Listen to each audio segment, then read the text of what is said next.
Okay, so we are, I believe, on Tzadi Amid Bays 90B2 in the second column.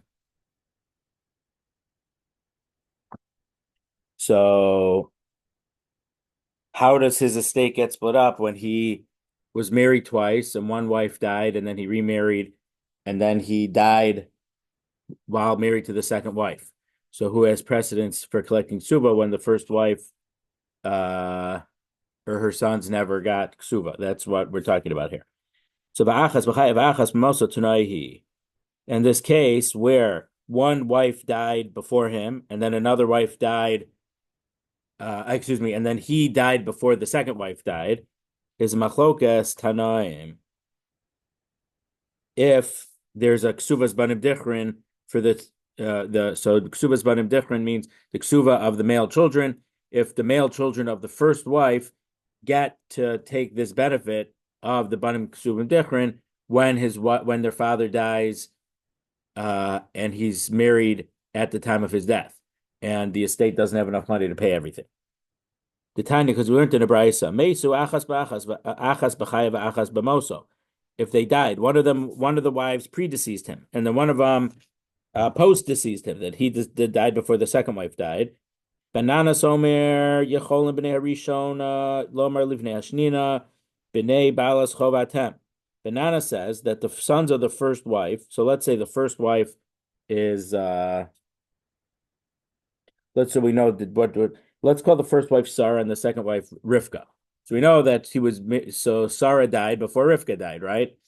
So Sarah had a son Yitzchak, and then Rivka, and then the father died, and then Rivka died later. So Yitzchak, the son of Sarah, the first wife, can tell the sons of the second wife, Rivka, B'nei Balaschov Atem, you are the sons of a creditor.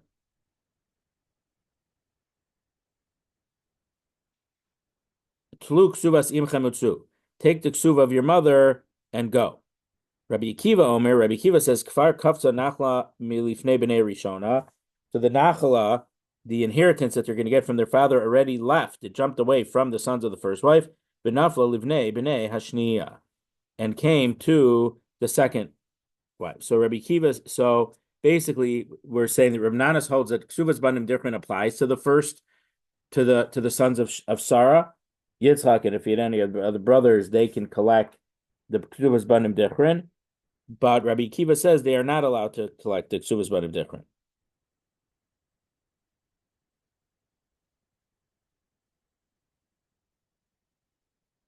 Why don't we say that the machlokes between Bananas and Rabbi Akiva is on the following point? The Mar Savar Achas B'chayev Achas B'moso Yeshem Ksuvas Banim Dichrin.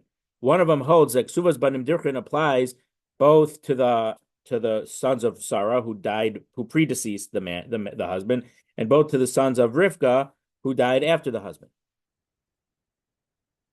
Umar Savar and Rabbi Akiva holds Achas B'chayev Achas B'moso Ein Lahem Ksuvas Banim Dichrin, that in the case where there were two wives and one died before the husband, the children of the first wife of Sarah don't have ksuvas banim dichrin. And that's why Rabbi Akiva said that they have no right. So why don't we say that there is no ksuvas banim dichrin in that case, and that's what Rabbi Akiva holds. So the Gemara doesn't like that. Amar Rabba says, Ishtachchinhu l'Rabbanan Dvei Rav, Diyasu v'ka'amri, I found the students of the yeshiva of Rab were sitting and discussing.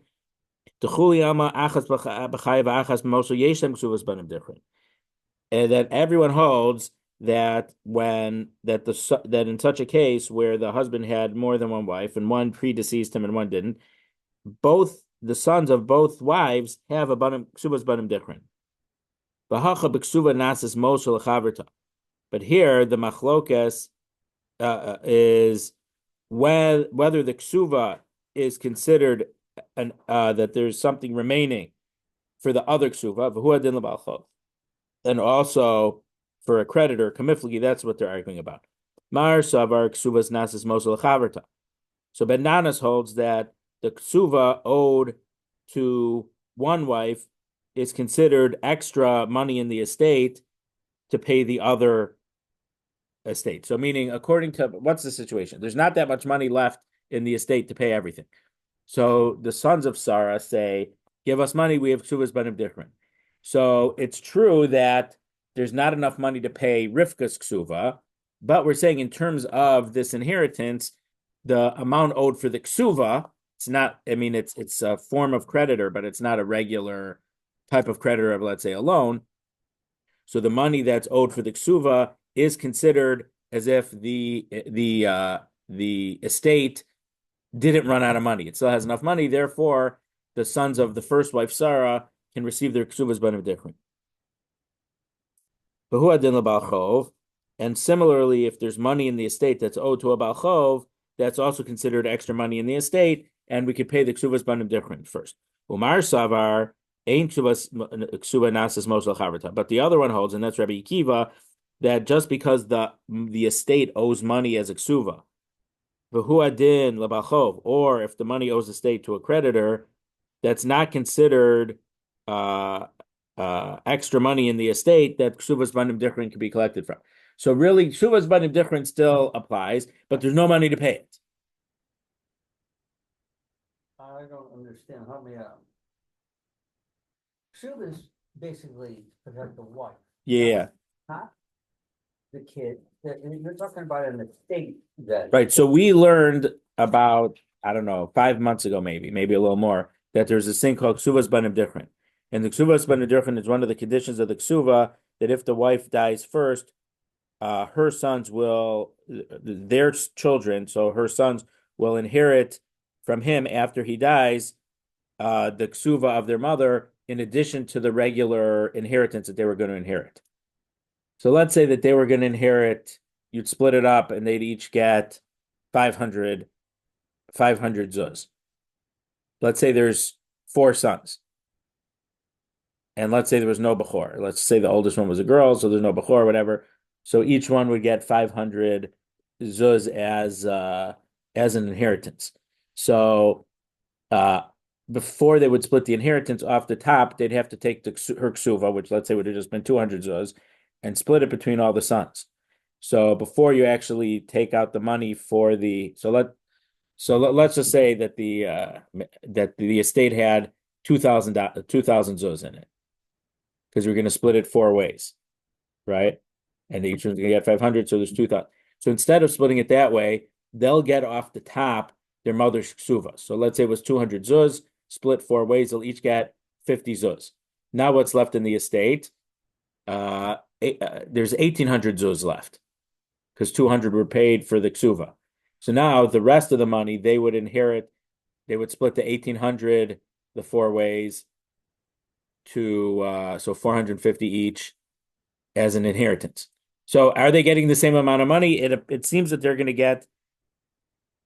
Well, I guess the problem is that maybe if there's children from a different wife, so then that might affect. Yeah, that's the money. thing. Or if you were saying if the guy owed money, then there's a problem. Right. So let's say he had debts. Yeah. So I don't know which would take precedence. I mean, usually it would take precedence over what was dated first.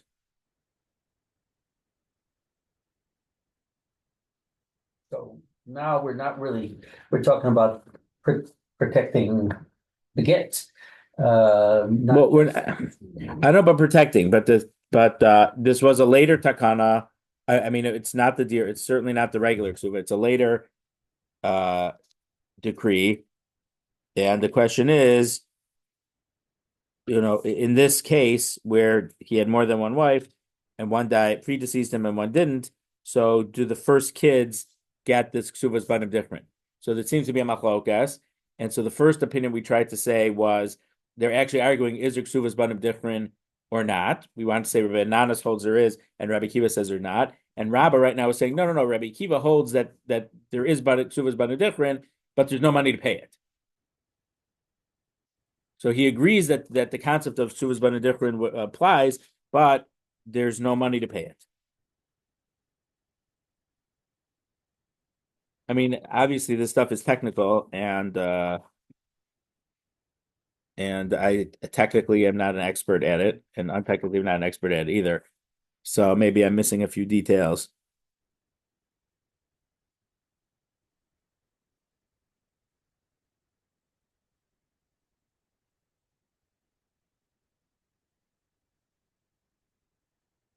So this super money has to be extracted from a state, right? So yeah, so technically, when a woman would die first, she doesn't get a ksuva because the ksuva was to be in case that he would die first or that she would get divorced, she would get this amount of money. But I guess in order to entice, well, not entice, but in order to make it look like she's actually going to get something out of it, because let's say someone was an actuary and they look and they say the odds are is that in 90% of cases, the husband's going to live longer because of whatever the dangers of childbirth or this or that or whatever. Let's say the actuarial tables at the time were 90% was the woman was so the ksuba didn't mean anything. I mean, it was a small in case of divorce or that he would die first, it would give her something, but the odds were 90% of the time she was going to die first, and maybe it was a time where divorce was pretty low. So there was no enticement of a ksuva. Should I marry this guy or that guy, or what's the benefit? We saw a few weeks ago, well, a month or two ago about that. So about putting it in in his father's house and then putting it in her father's house.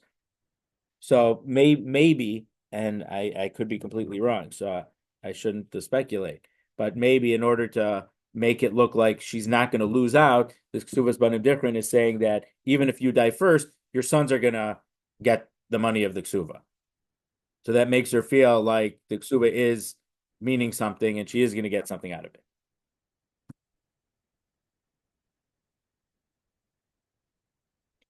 Okay, so Rabbi says that the yeshiva of Rav, they said that everyone agrees that there is ksuvas banim different, but Rabbi Kiva holds in this case there just is the fact that there's a debt doesn't mean that. So the ksuvas banim different is when there's enough money to pay for it, but in this case there's not enough money to pay for it, so we can't pay them the ksuvas banim different.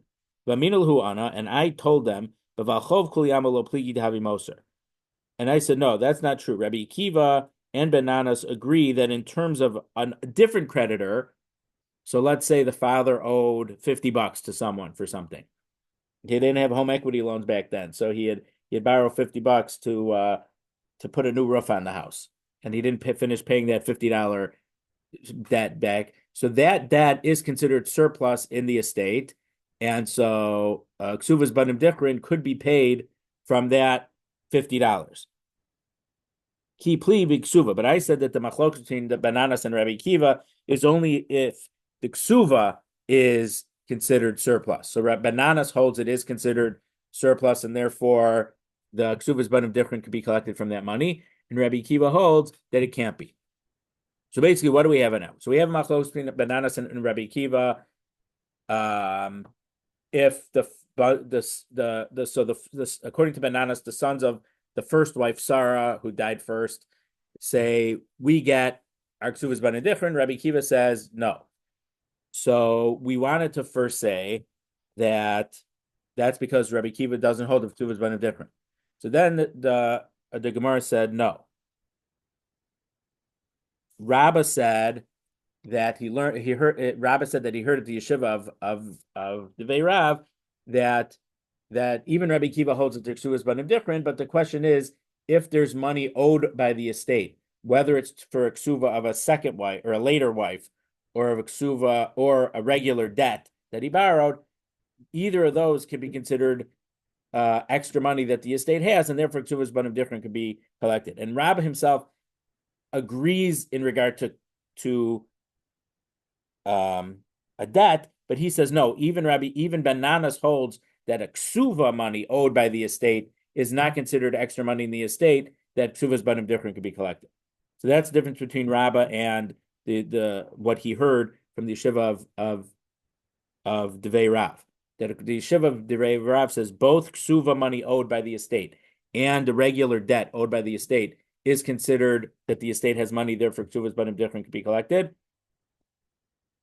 And Rabbi is saying no. Everyone agree. Rabbi Nanas and Rabbi Kiva hold that that the regular debt that the estate owes, the ksuvas banim dichrin could be collected from that. But the machlokas between Bananas and Rabbi Akiva is only about if there is money. Let's say that there is no regular debt.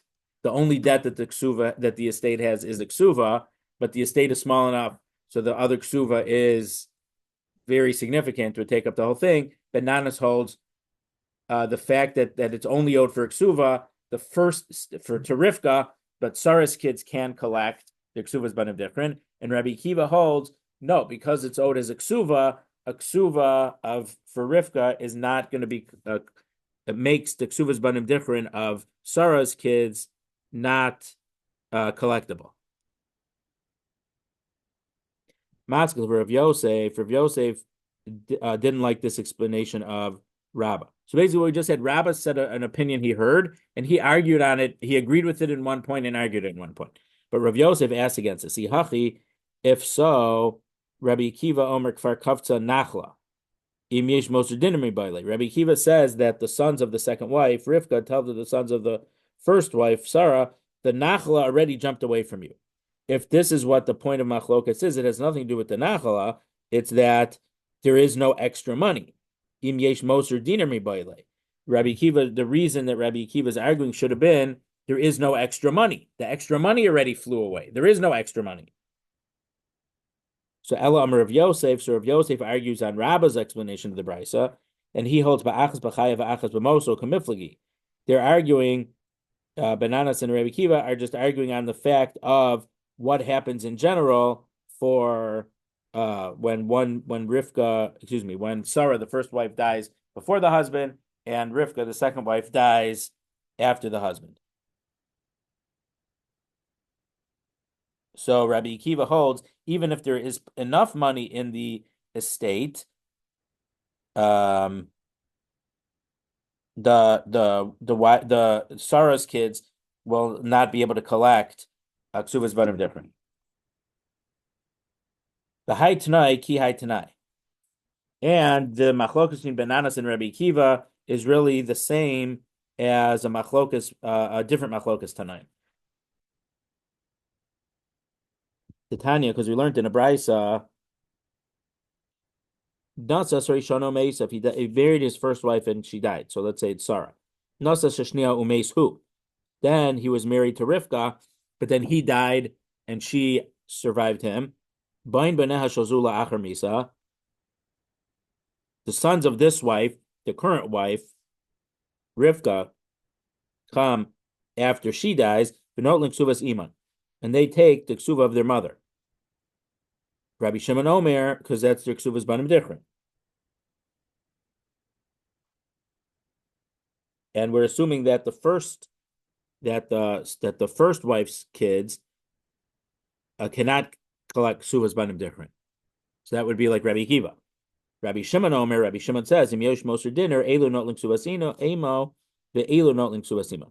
Rabbi Shimon says, if there is any extra one dinar in the estate, both the sons of both wives take their mother's ksuva, so the ksuva is banim dichrin. Vimla, but if there is no extra money in the estate, cholkin b'shaveh, they have to pay the ksuva off, and then they'll just split equally what's left in the estate after they paid off the second wife's ksuva. So why don't we say that they're arguing on the following point? Damar savar achas b'chayav achas b'moso yeshem ksuvas banim dichrin. Rabbi Shimon holds that even when there's two wives and one dies before the husband and one dies after the husband, both of them have ksuvas banim dichrin. Umar savar achas b'chayav achas b'moso ein ksuvas banim dichrin. And the Tanakama holds that when one wife predeceased the husband and the other one didn't, there is no ksuvas banim dichrin to the sons of the first wife of Sarah, who died first. And then it ends up that the way if this is correct in this brisa, the machlokas between Bananas and Rabbi Akiva, as explained by Rav Yosef, would be the same machlokas as this Tanakam and Rabbi Shimon. The Gemara says, "Lo, that's not the way to learn this brisa."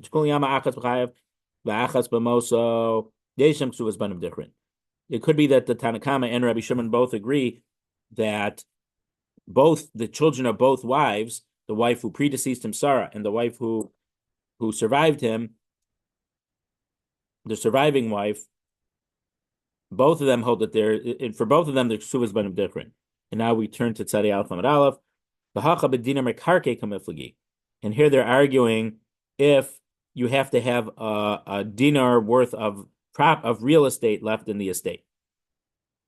Mar Sover Mekarke in Metaltlin Lo. So one holds, the Tanakama holds that ksuvas banim dichrin only applies when there's at least a dinar worth of real estate. But if it's only money of movable properties, then there is no ksuvas banim dichrin. Umar Sover Afilu Metaltli. And Rabbi Shimon holds even if there is no real estate in the estate, there is a ksuvas banim dichrin. So basically, just as an analogy, and it's not the exact same thing, but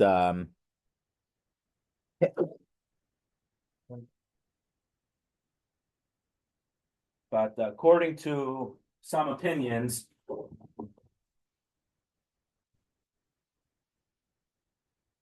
a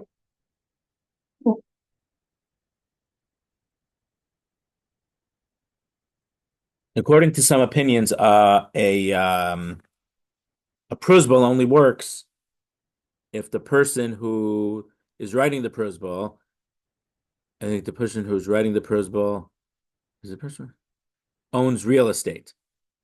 So I saw, I think, from Reb Chaim Kanievsky, or in the name of Reb Chaim Kanievsky, about a mechanism where someone leases him some real estate, so he owns real estate or something, or some type of something. So it could be that, so according to the Gemara, what the Gemara is saying right here, ksuvas banim dichrin depends on the father / husband owning real estate. That's what the Gemara is saying right here. So then the Gemara says, when we matzis amar hachi, but could you say this? But Tanan, we learned in the Mishnah, Rabbi Shimon Omer, afilu yesham nechasim she'ein lahem achrayos einam klum, even if there is a movable property, meaning not real estate, einam klum, it doesn't count as anything. Unless there is real estate that's a dinar worth more than 2 ksuvas. So we tried to explain that Rabbi Shimon holds that you don't need real estate in order to have ksuvas banim dichrin. But this other brisa, a Mishnah, not just a brisa, but a Mishnah,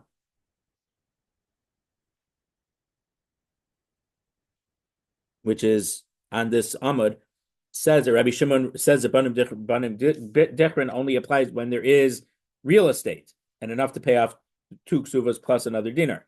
So you can't explain that Rabbi Shimon holds you don't need real estate because he explicitly says you need real estate. So Ella hacha b'dinar mishabdi kamiflagi. So what the Tanakam and Rabbi Shimon are arguing about is when the dinar there's a lien against it, it's owed for something else. Can that be considered that the estate has an extra, a little bit of an extra dinar? Mar savram ibnei chorin in mimishabdi lo. Tanakama holds that this extra dinar from which the ksuvas banim dichrin could apply has to be completely. There's no lien against it. So the word bnei chorin, it's from like Pesach. We say in the Haggadah, it's a free men. But in this case, it means bnei chorin. It's not owed to anything. It's not pledged to anything. There's no lien against it. It's free and clear, is what we would say. When you pay off your house, the title is free and clear. Or when you pay off your car, it's free and clear. That's what we mean here when we call it that it's free money. It's not owed to anything. It's his with the father the husband / fathers without any doubt. Umar savar filu mimishabdi. Rabbi Shimon holds that even if the extra, or it's not that it's his, it seems that it's someone else owes him money and he hasn't collected it, but if he has a lien against these valuables, then it's considered as if it's in his estate. It's not that his estate has it, but that someone else owes it to him.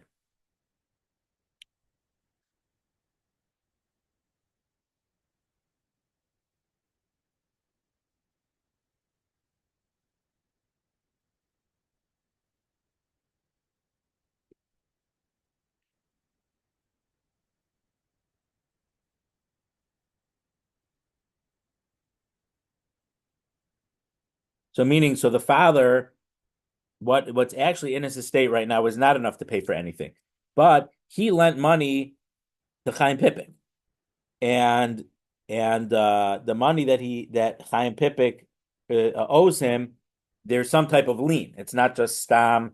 It doesn't have to be property, I don't think, but he has something that certain funds of Chaim Pippin's, the estate has a lien against it.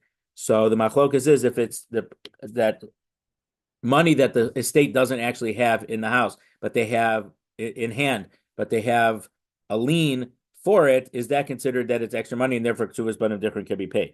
The Tanakama holds that it cannot be. It has to actually be money that they're holding. Umar Savar, but Rabbi Shimon holds afilu mimishabde. That's the very last line of the first column in the art scroll, going to the top of the second column, is that even if the estate doesn't have the money in hand, but they have a lien against Chaim Pippin's something to collect, then it's considered as if the estate has extra money and they're able to pay the ksuvas banim dichrin. Ihachi, the Gemara doesn't like this because according to this, Rabbi Shimon Amar Im Yesha Moser Dinar.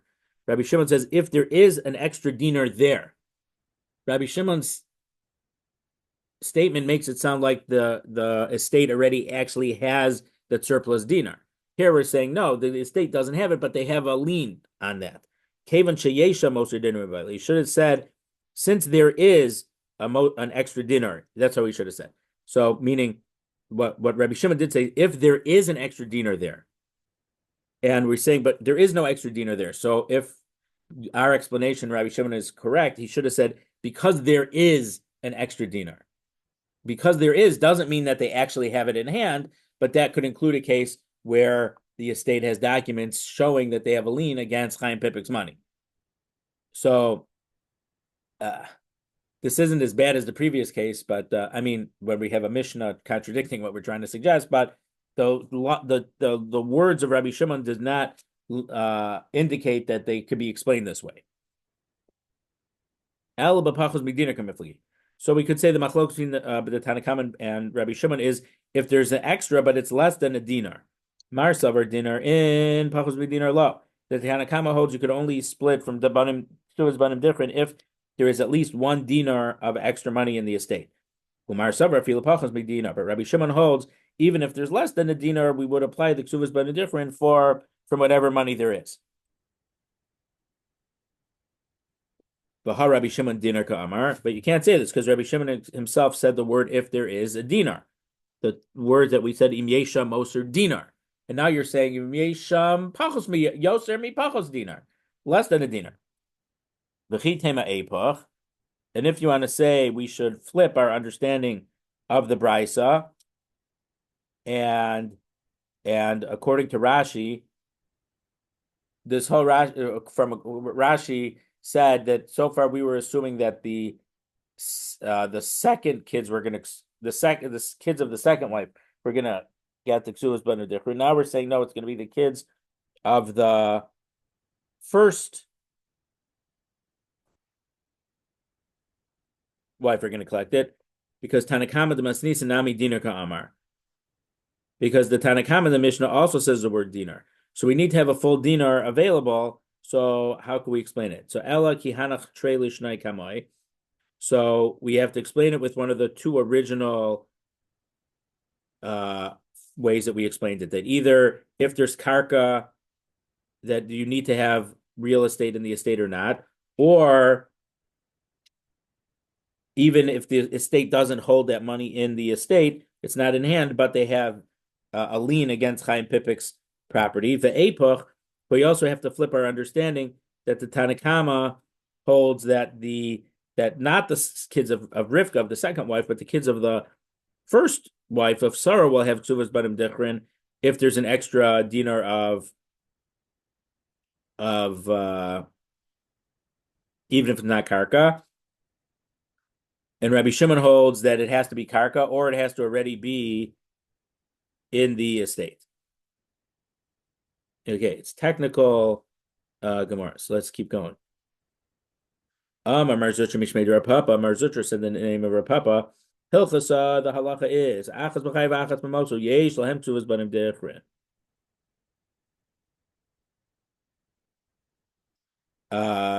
But the kids of both wives do have could collect ksuvas banim dichrin. Uksuba nasas moso l'chaverta, and also we paskin that if there is a ksuva, meaning if the estate owes money to a ksuva, that is considered extra money in the estate, that the children of the other wife, which would usually be the first wife, Sarah, can collect the ksuvas banim dichrin. So bish lama yeshminan achas b'chai v'achas moso yeshem ksuvas banim dichrin. Why, if he would have only said the first statement, that when he was married to two wives and one predeceased him, Sarah predeceased him, and Rivka died after the husband died, that the law of ksuvas banim dichrin applies, I don't understand why he needs to teach us that.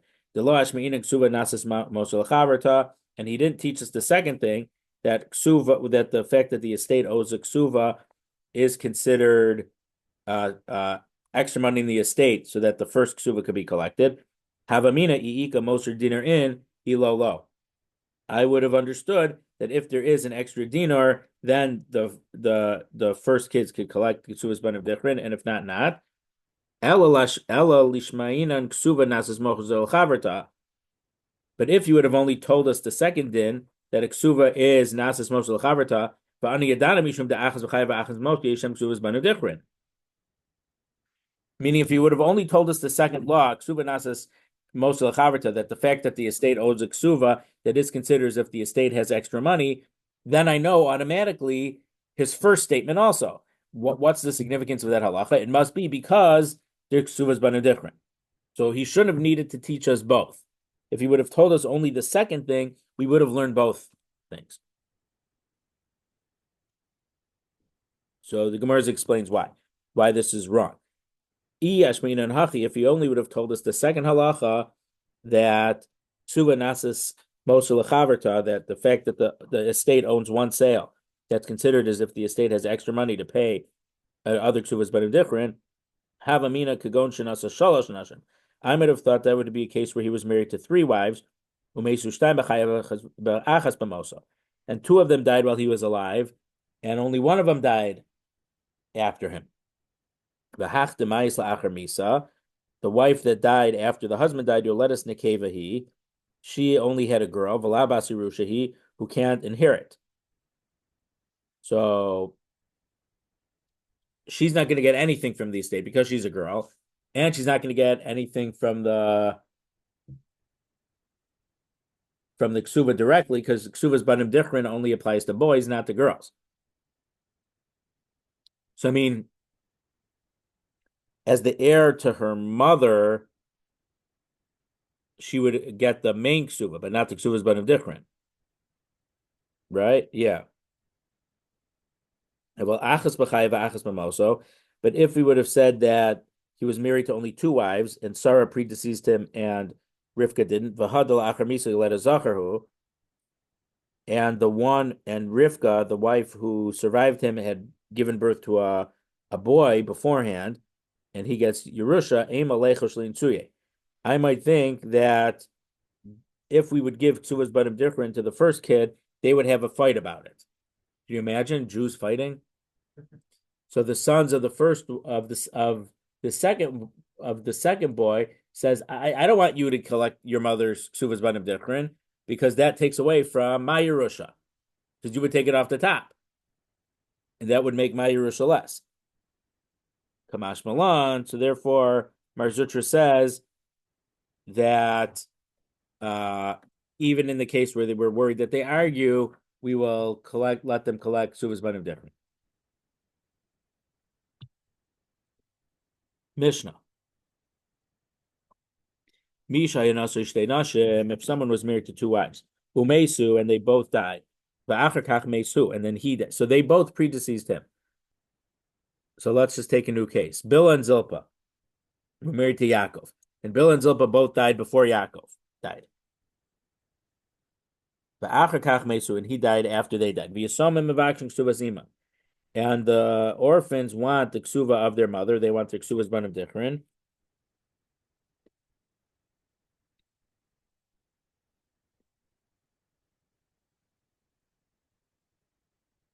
So one of the wives had a bit bigger ksuva than the other one. So let's say one of them, Bilhah had a 200 zuz ksuva, and Zilpah had a 400 zuz ksuva. So if so, the kids of Bilhah won't want Zilpah's kids to get the money because they're going to end up getting more because they get a bigger share from that and the Yerusha.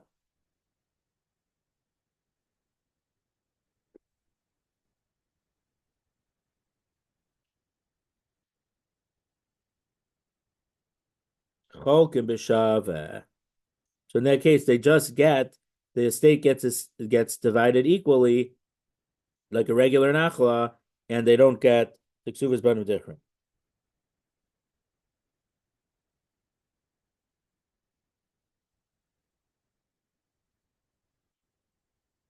So the Gemara said above on Daf Nun Beis, because the Rabbanan only allowed ksuvas banim dichrin in a case where you still have extra money to split up the way the regular din of nachla. So maybe we did it a year ago already. If it's not in Daf Nun Beis, we did that a long time ago. But Hayasha Moser dinner. But if there was an extra, they could have paid off both the ksuvas, and there's at least one dinar left in the estate. Elu notling ksuvas iman, ve'elu notling ksuvas iman. Both of them get the ksuvas banim dichrin, and then the remaining dinar in the estate gets split up according to the regular halachas of inheritance. Im amru yisomim anachnu malam al nechsei avinu yafed dinar. If the children of the mother with the bigger ksuva said, so Zilpah had the 400 zuz ksuva, they said, we will so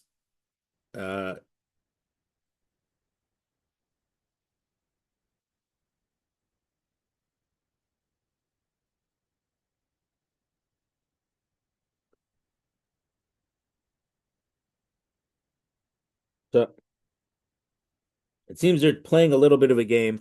One way to explain it might be maybe maybe everything I'm going to say is wrong, but one possibility is to say we will forego a little bit of the ksuva.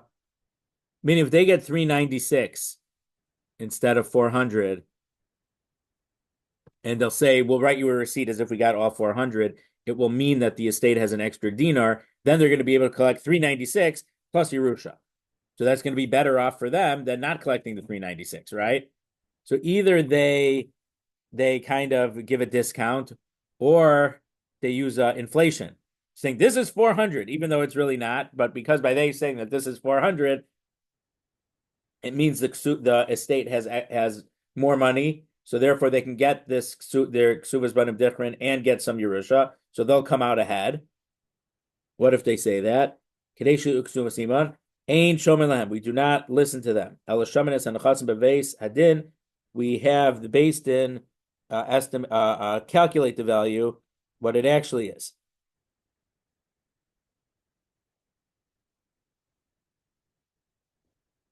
So meaning they're willing to be to be generous in this way, but by them being generous, they get more, and the other brothers would get less. The brothers from the other mother, from Bilhah, so we don't let them. Once I was involved in a case where two people they kind of had like a store together, and then they had an argument. Basically, if you want to go to business with someone, don't go to business with friends.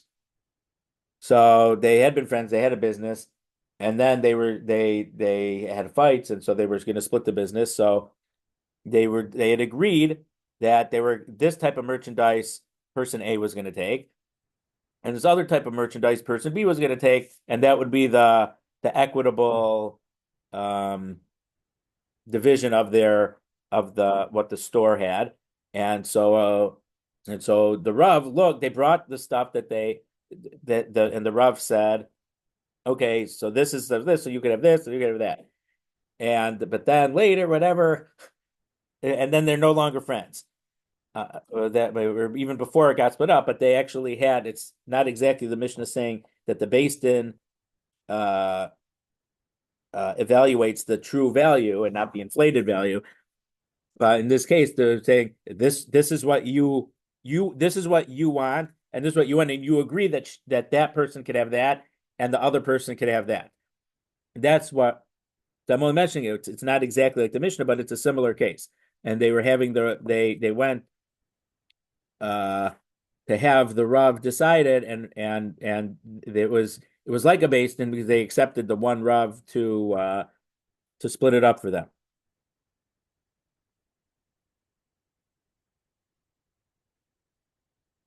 Then it ended up being a problem because one of them had consigned some of their merchandise to someone else, so then it wasn't there when they split it up. Whatever, it could cause more problem.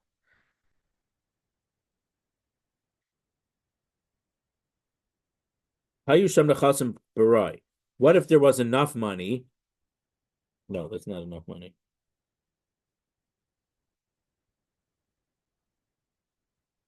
Okay, so here, Baroi means that so let's say the father was Yaakov, so Yaakov died, so his estate isn't enough, but Yaakov's father lived an exceptionally long life, and Yitzchak, Yaakov's father, these Yisomim's grandfather is still alive. And now that his son isn't alive, the grandchildren are going to inherit. And if you include that Yerusha that's going to come, then there'll be enough money for everything. That's not considered as if the estate already has it. Rabbi Shimon Omer, afilu yesham nechasim she'en hem achrayas. Rabbi Shimon says, and this is what we quoted higher up in the Amud, even if there is non-real estate in the estate, enam klum, it doesn't matter for ksuvas banim dichrin until the estate has real estate. Yoser al shtei ksuvas dinar, that there's real estate worth at least one dinar more than the two ksuvos.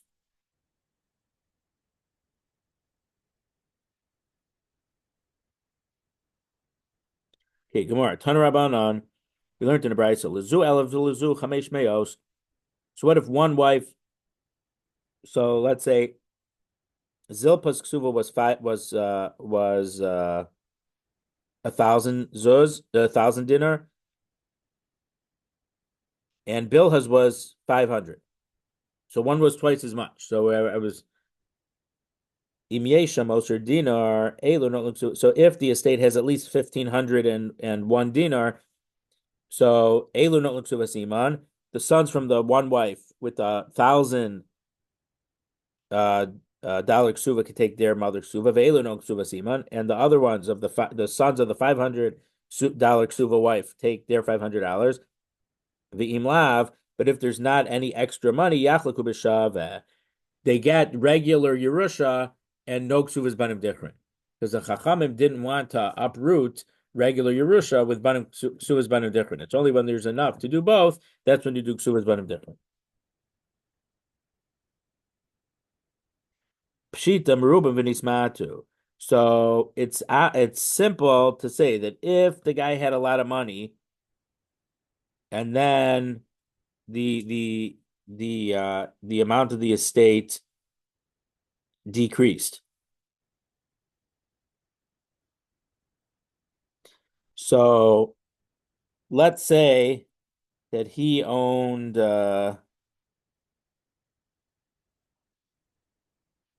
he had a big stack of Kamala Harris bumper stickers on October 1st, when there's a lot of interest in Kamala Harris. And I don't mean anything political. You see why I'm saying that as an example.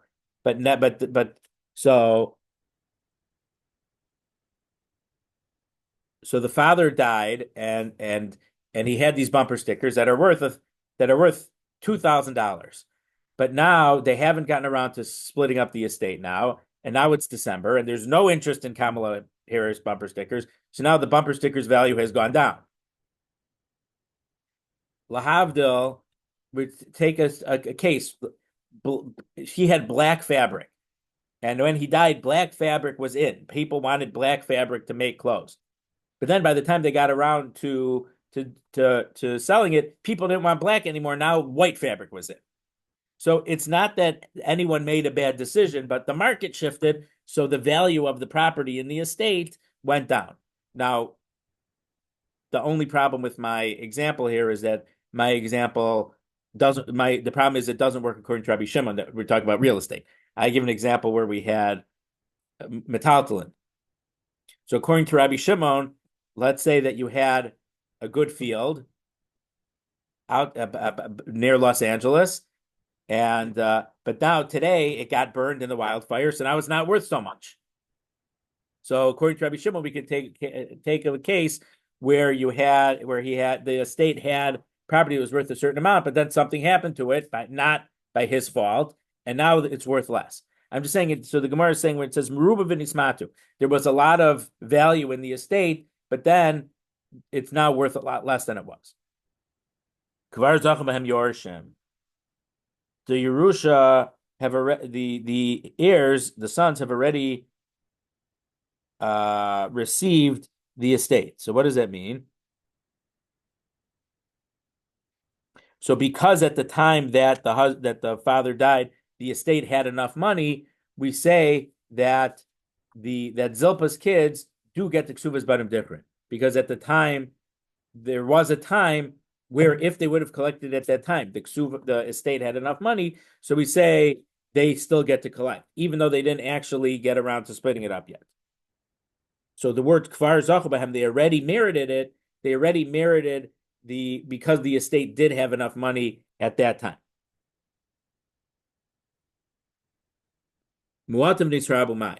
But what happened if when the father died, his estate was not worth so much, but then the market shifted, and now his estate is suddenly worth 5 times as much as it was worth last month, right after he died? In that case, do we say because at the time that he died, the estate didn't have enough to pay the ksuvas banim dichrin, ksuvas banim dichrin doesn't apply? Or do we say because it hasn't been dealt with yet, and now the estate does have enough money to pay for it, is there ksuvas banim dichrin or not? So what's the halacha? Tashma, we learned in a brayso. Denichse devei bar tzartzor maratim nisrabu havu. So the property of the estate of Bar Tzartzor was only a little bit, and then it became worth a lot more. And so now there's enough to pay the ksuvas banim dichrin and have a little bit left over. We also made to Rav Amram. They asked Rav Amram for the psak. So the sons of Bilha, with the sons with the smaller ksuva, they don't want this to go because now they'll have less money, because more of their father's estate is going to go to pay the $1,000 ksuva. So Amar Lahu, Rav Amram said, Zil Paisinhu, make some type of deal with them, make them happy to forgive it.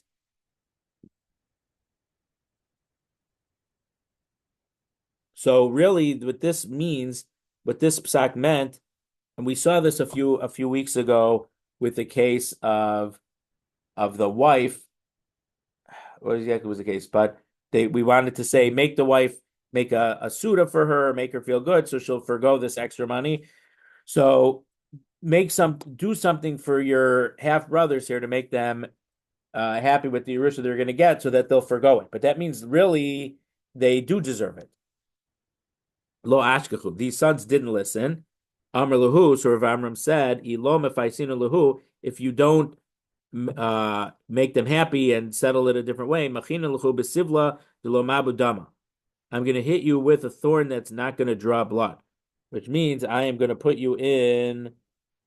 Rashi says shamta v'nidoy, some type of cherem, an excommunication. Shadru l'kamed Rav Nachman. He sent them to Rav Nachman because Rav Nachman was a powerful dayan. Amar Lahan, Rabbi Nachman said to them, Kishem sheberuba v'nismatu. Just in a case where the estate had a lot of money but then the value of the assets in the estate shrunk.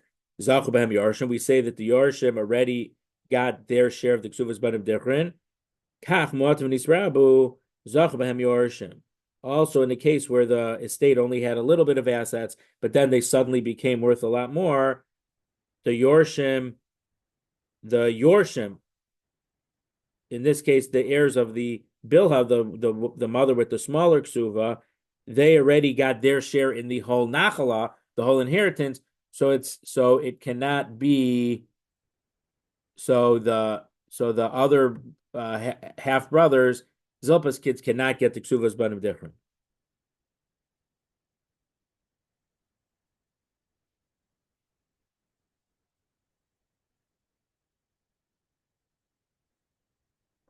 So basically, in the first, the pshita that the Gemara had was if the estate had a lot and now the value of the estate went down, the boys already got merited the ksuvas banim dichrin because the estate had money. And now we're saying originally when there was no money to pay the ksuvas banim dichrin, so the ksuvas banim dichrin got canceled, and so the sons of the wife with the lesser ksuva already were going to get their share of the inheritance.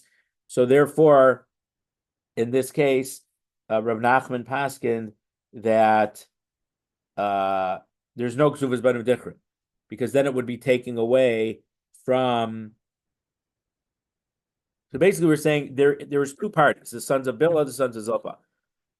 In the first case, where the value of the assets decreased, we say, well, the sons of Zilpah, because at the time of death there was enough money to pay them, it's already theirs. And now we're saying in this case, where the assets were small, not enough to pay the ksuvas banim dichrin of Zilpah's kids, the $1,000 ksuva, and now the value went down. So we say that Bilhah's kid, so because there wasn't enough money to pay the ksuvas banim dichrin, so now whatever's left in the estate is going to go for Yerusha, regular Yerusha to the kids. So if we would give ksuvas banim dichrin now to Zilpah's kids, it would be bad for Bilhah's kids, who were going to get more for Yerusha. So that's what that's how Rav Nachman, that's a way to explain what Rav Nachman's paskening here. Simin, a mnemonic, Elef, 1,000, Umeya, and 100, mitzvah. There's a mitzvah, Biksuva, Yaakov, Zakaf, Sedosav, Dvar Masikin. Yaakov grabbed his fields with words of protest. So the first case would have to do with Elef. So let's see what the case is. How Gavra the Havomaski be Alpha Zuze. There's a certain person who owed 1,000 zuz. Havolotrea Pande. He had two big houses. He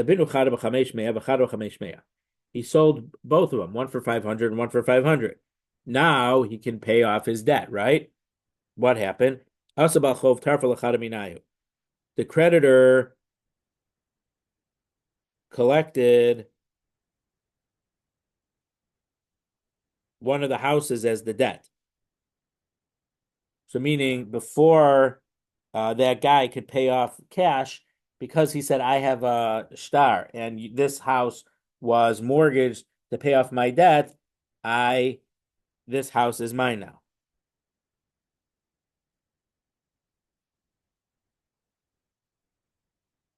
So even though the guy sold the house, somehow he didn't have the cash, so he tried to collect it from. So he collected from the guy who bought the house. Have a katar idach. So then the creditor said, "Oh, I was able to get this house that Shmerel sold. I'm going to get the other $500 house that he sold, and I will have all my money." Shakal alpha zuzivika azal gabe. So the guy who had bought the house took 1,000 zuz and went to this creditor. Amarle ishavila alpha zuze lechaye. If the mansion is worth, if this house is worth 1,000 zuz for you, okay. Vimla, but if it's not, shkil alpha zuze vistalik. Take my 1,000 and leave the other one also.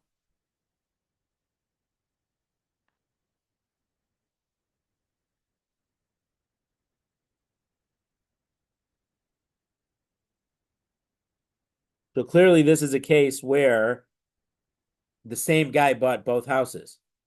So he's saying, here, I'll give you $1,000 and let me keep both houses that I bought for $1,000. Because if he only bought this house, why is he going to pay for the guy to vacate the other house?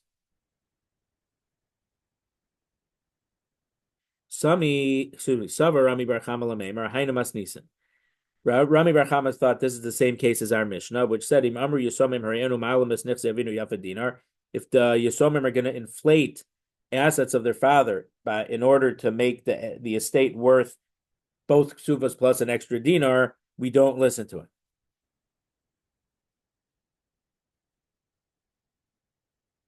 So we should say what this buyer is trying to say. Here's $1,000 for my one house and abandon the other one. It wouldn't work. So Amarle Rava said to him, no, midami, are they comparable? Hasam islahu pseda liyasme. When the kids are inflating the value of the estate, they're making their half brothers lose out money. But here, no one's losing by saying that this one house is worth double of what it should be. Alpha Yahav Alpha Shako. He gave 1,000, and the guy got 1,000 back for the loans. So therefore, I don't know if we could use the svara, but we saw a svara a month or so ago that if you borrow money, you have to pay back in money. You can't say because you let me money, but here I have a whole carton of pineapples over here, and I'm paying you back in pineapples. No, you lent money, he pays you money back. So in this case, so I don't know if that svara applies here also, because he's offering him money, so the creditor has to take the money and he's not able to keep the houses. B'tirfa b'kama kasmina. So what do we write as for the tirfa? The tirfa is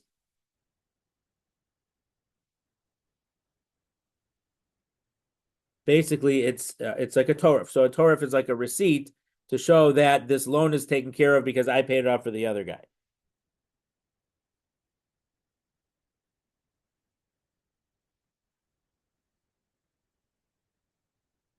And this is saying so the guy who bought the houses wants to write a document that say he paid off the first guy's creditor. So therefore, if the first guy ever makes money back, he would have to pay the owner of the house back.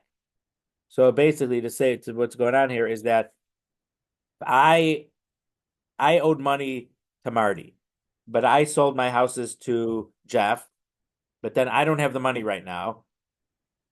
So then Jeff tried to collect the house for Marty, but Marty said, no, I'm paying you. I want to keep the house and I'll pay off the debt. So now really Marty owes me I owe Marty the money because I never paid off Jeff. Then you paid off Jeff for me. So I really owe you the money. So this document to say that Basin says that Marty will be able to collect for me is called a tirfa. So how do we write this document? Because in this case, he ended up paying 1,000, but he was only paying for a $500 house. So does he really owe me the 1,000, which is the full amount that he actually paid, or does he only owe me the 500 because the house that was going to be collected that he overpaid for to pay off the loan was 1,000? But how much do I really owe him? Do I really owe him all 1,000 or only 500? Because this particular house was only 500. So Ravina Amar Ba'alfa, Ravina says for the full 1,000. Rav Avira Amar B'chabesh Me'ah. And Rav Avira said for 500, and we passed that it's only for 500 because the real value of the house is only 500, and he only said 1,000 because he wanted to keep the house. But we know the house is not really worth 1,000. So that was a case of the 1,000. Now the next case is going to be about 100 because that was the mnemonic. How gavra to have a maskibe meazuze. A certain person owed 100 zuz. Havile trek tine da'ara. He had two small fields. One he sold for 50, and the other one he also sold for 50. But he didn't pay off his debt yet. The guy who was owed, the bank, in this case was the person who lent the money, he was owed $100. He seized one of the fields, which was worth 50. Then he wanted to collect the other one. So the guy who bought the other field took 100 zuz and said, if it's worth 100, the first field was worth 100 zuz to you, just be happy with that field. But if you don't want that field, take this 100 zuz and then go away, and I'll have both fields. So Rav Yosef Lememer Haina Masnis, and Rav Yosef wanted to say that the same case as our Mishnah, the same logic that we just had in the previous case, that we ended up rejecting. In the previous case, Rami Bar Chama wanted to say it's the same case, that this field is only worth $50. The fact that he wants him to pay that this guy is going to pay him $100 for the field is a false inflation, and we shouldn't say that it's worth that much. The same way that we don't let the children of Zilpah, the wife with the bigger ksuva, inflate the value of their father's estate in order to say that there's extra money in it, so they would get the ksuvas banim dichrin plus a Yerusha. So Amarle Abaye said, Midami, are they similar? In the case of the Mishnah, the Yisomim are the other Yisomim, Bilha's kids with the smaller ksuva, they're losing money if Zilpah's big ksuva could get paid out, because then there's less money left in the Yerusha. But Hachamai Pseda Islay. Here, what loss happens? Mea Yav, Mea Shakil. The creditor lent $100 originally, and now he's getting $100 back. What does it matter that it came from an inflated reason? He got his money back. And what do we write in the Tirfa document so that the original borrower now has to pay back the owner of the field? Ravina Amar Mamea, Rav Avira B'Chamshin. Ravina said for 100, and Rav Avira says for 50. B'Hilchos B'Chamshin, and the halacha is for 50.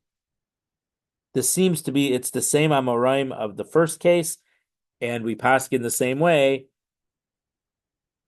as we paskin the first case.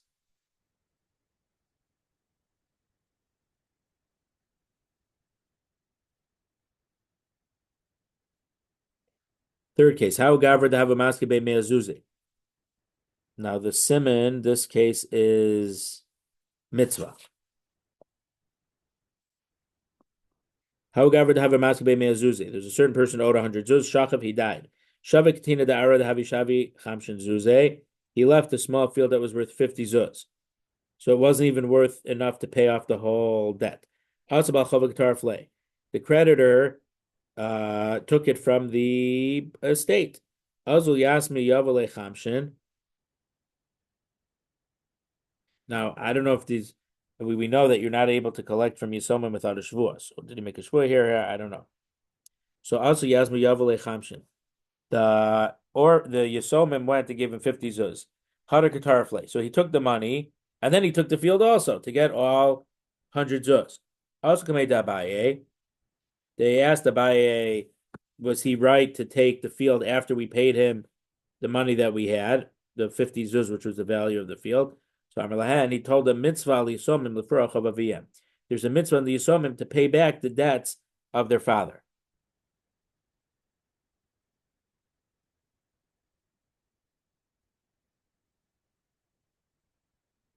So we saw this before. We saw Rashi like this earlier.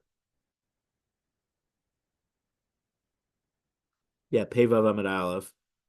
That Rashi says that we do it out of respect to the father, but Beis Din can't force them because it's not an explicit mitzvah, like sukkah or lulav. It's only mitzvah d'Rabbanan. Or maybe from the Tosfos there, the Rashi was here.